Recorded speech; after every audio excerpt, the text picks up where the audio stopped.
you are not changing your lifestyle, useless.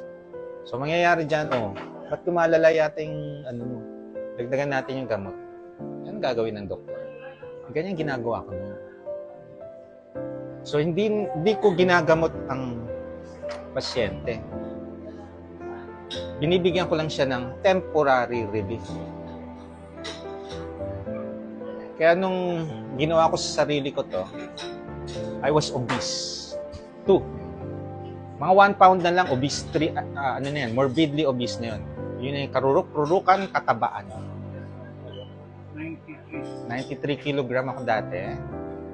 Meron akong gout, may GERD, may apnea. Severe apnea. Bakit severe? Makipagkwentuhan lang ako sa inyo, natutulog na ako.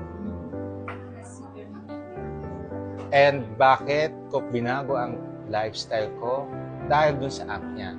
I had 3 car accident. While driving, nakakatulog ako.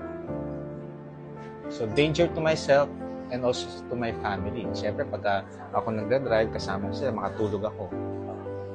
Delikado yan. So, kailangan ko mag-change ng lifestyle. So, I did that. I did the low carb. Initially, doubtful ako because I'm a doctor. Bakit